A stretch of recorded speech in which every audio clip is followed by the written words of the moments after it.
और जो बड़े लोग हैं जो जनरल कैटेगरी के हैं वो प्रोफेसर लेक्चरर बन जा रहे हैं, लेकिन हमारे लोग प्रोफेसर लेक्चरर नहीं बन पा रहे हैं, क्योंकि यूनिवर्सिटी जो था वो उसके आधार पर हमारा कोटा पूरा हो जाता था, वो भी नहीं होता था, लेकिन कुछ तो हो जाता था।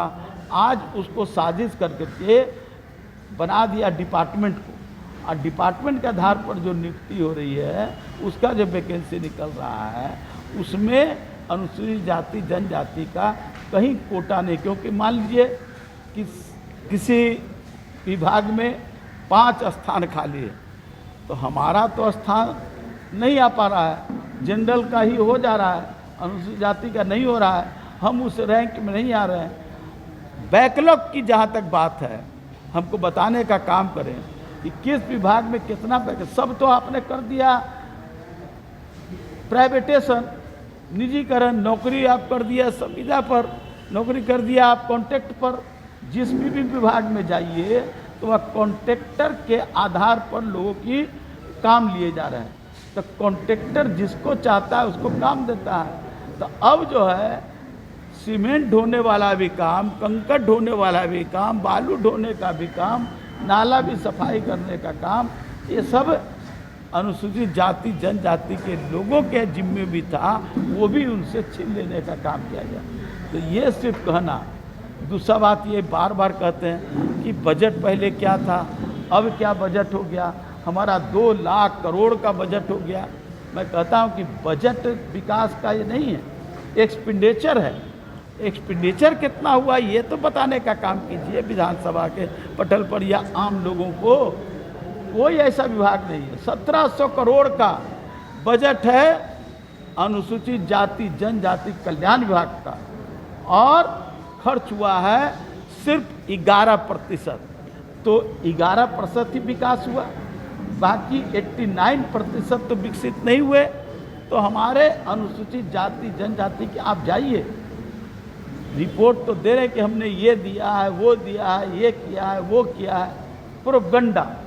लेकिन हम आप लोगों से भी आग्रह करना चाहेंगे, हमारे पास भी रिपोर्ट है, लेकिन हम अपने रिपोर्ट को मानते हैं कि आप न स्वीकार कीजिए। जाइए पटना के ही किसी टोले में, जो दलित टोले हैं, क्या बेहाल है, बदहाल है। आप उनको राशन नहीं मिल रहा है, उनको कपड़ा नहीं मिल रहा है, स्कूलों में शिक्षा नहीं मिल रहा है, मध्याह्न भोजन नहीं बंद हो गया, छात्रवृत्ति बंद है। हमारे पास आए थे कई लड़के पटना विश्वविद्यालय के, उनका 4 साल से छात्रवृत्ति बंद है। तो ये स्थिति विकास का, कि आप बजट को बता रहे हैं कि हम विकास कर दिया, लेकिन आप उसका खर्च ही नहीं कर रहे हैं, क्योंकि पैसा ही नहीं है, पैसा ही नहीं है।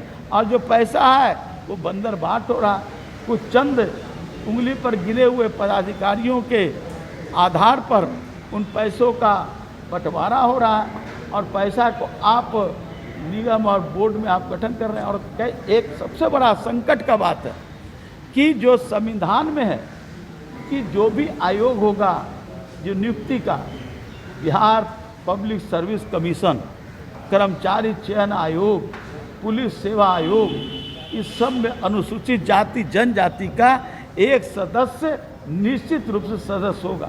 मैं पूछना चाहता हूँ, कौन लोग हैं, कौन लोग हैं सदस्य? न अनुसूचित जाति के हैं, न अनुसूचित जनजाति के हैं। अगर आप वहाँ जो नियुक्ति की सेवा में ही जब सदस्य को नहीं रखे हैं तो उनके साथ न्याय क्या होगा? तो इस तरह से अन्याय हो रहे हैं, और प्रोपगंडा करके लोगों को भ्रमित करने का काम किया। आज बदहाल है, बेहाल है, लाचार है हमारा युवा जो है।